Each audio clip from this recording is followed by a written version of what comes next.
Imagine a world where no one knows what the smell of roasted meat is.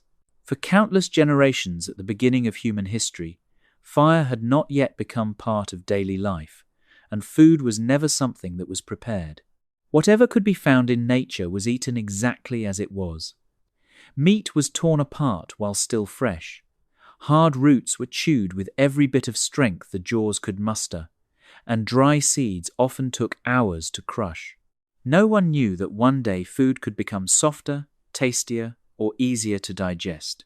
For our ancestors, every meal was a silent struggle between a body desperate for energy and a wild world that had no intention of giving it away easily.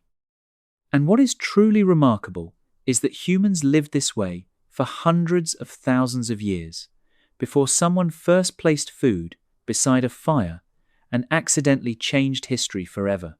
In the primitive world, hunger did not mean a lack of food. Food was everywhere. Berry bushes grew along hillsides. Roots lay hidden beneath the soil. Tiny seeds were scattered across the grasslands. Green leaves covered the forests. The problem was not finding them.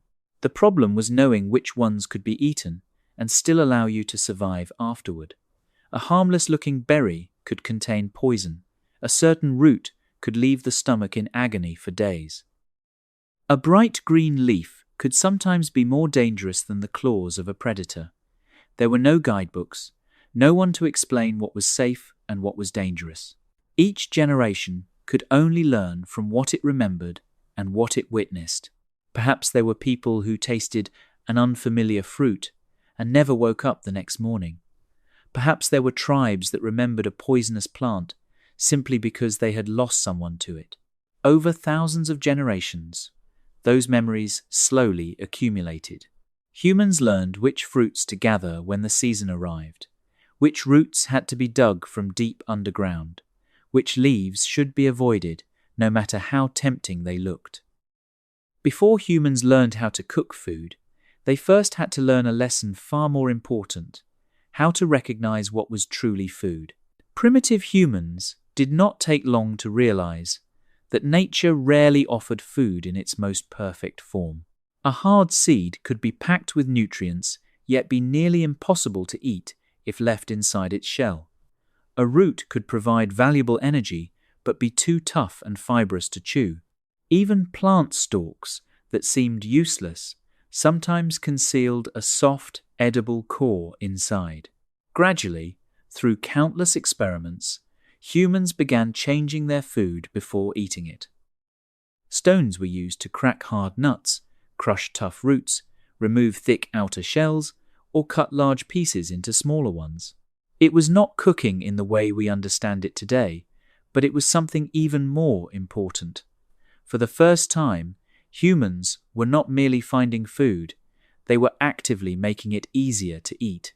These simple actions probably took place hundreds of thousands of times along riverbanks, across grasslands, and beneath the shade of trees, without anyone realizing their significance. Yet it was through those strikes of stone, those acts of peeling and crushing, that an entirely new idea began to emerge. Food did not have to be accepted exactly as nature provided it. It could be changed. It could be improved. It could be transformed into something better suited to human needs. And although the tools of that time were nothing more than rough stones picked up from the ground, they became the first food processing tools in human history, laying the foundation for a revolution far greater than anyone could have imagined. Even after learning how to crack, crush, and remove the hardest parts of food, eating remained far from easy. In a world without fire, every meal required far more effort than we often imagine. Many roots were so tough that they had to be chewed for a long time before they could be swallowed. Hard seeds forced the jaws to work constantly. Even fresh meat was not always easy to tear apart or chew, especially the tougher portions filled with sinew and muscle. Every bite demanded time, energy, and patience. Researchers suggest that our ancestors may have spent a significant portion of their day simply chewing and processing food with their own bodies. While other predators possessed claws and fangs for tearing flesh, and many herbivores had specialized digestive systems, primitive humans relied on strong teeth and powerful jaws to extract nutrition from what nature provided. As a result, a strong jaw was not merely an advantage, it was a requirement for survival. Teeth were not used only for eating. They were tools that transformed hard roots, dry seeds, and tough pieces of meat into the energy that sustained the body. Each passing day was a silent struggle between humans and their own food. And for hundreds of thousands of years, it was a struggle our ancestors had no choice but to win. When meat became part of the diet, life certainly grew a little easier, but that did not mean all difficulties disappeared. A hunted animal was an incredibly valuable source of nutrition, yet raw meat was far from an ideal meal. It was tough, full of sinew, and required a great deal of force to chew.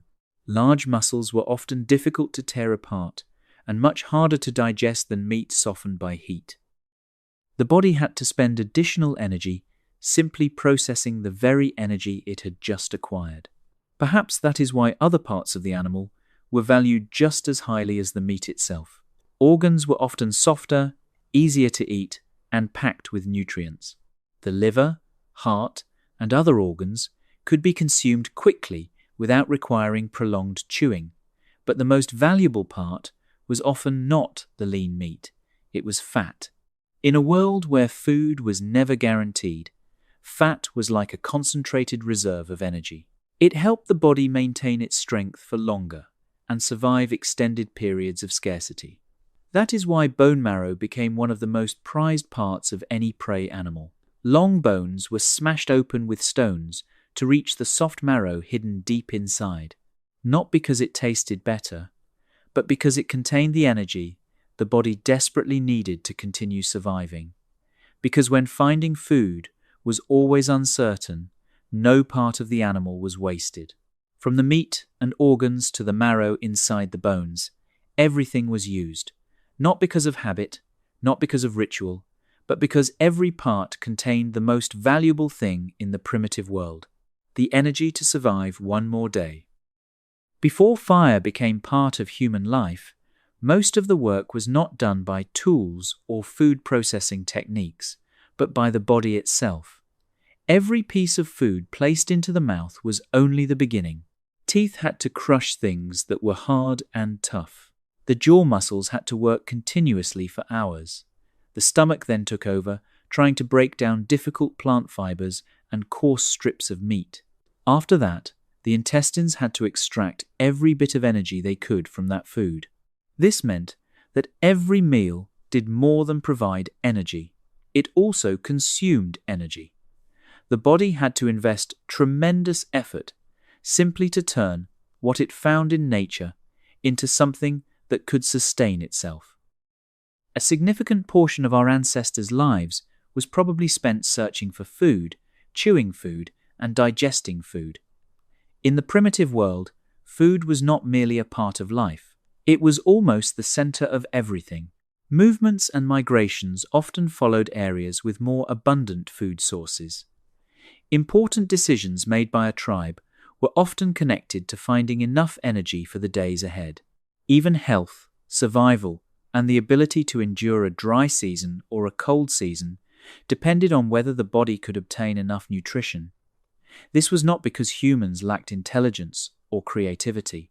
On the contrary, they made use of nearly everything nature offered them. But nature always imposed its own limits.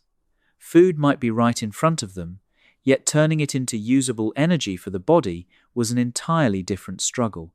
And for hundreds of thousands of years, humans had no choice but to accept those limits as an inseparable part of existence.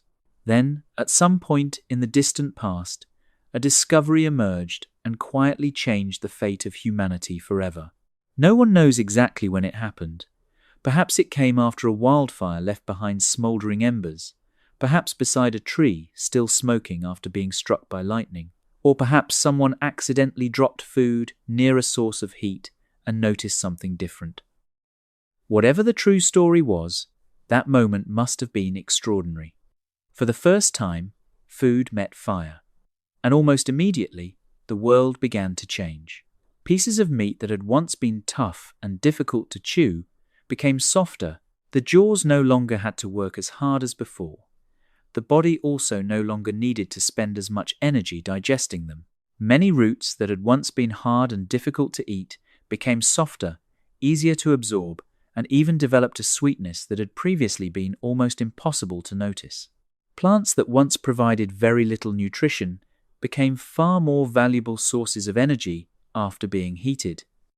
The most important change was not the flavor or the convenience.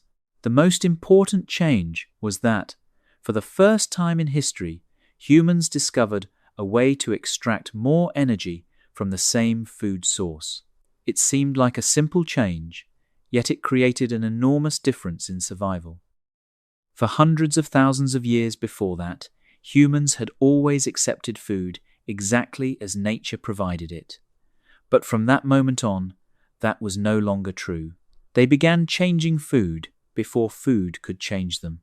And perhaps it was from that small fire that a new idea was born, that humans could do more than adapt to the world.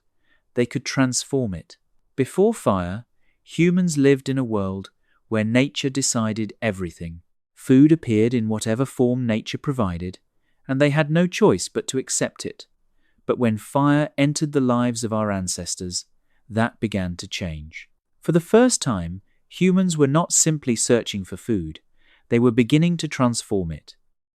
And perhaps that is the deepest meaning of fire.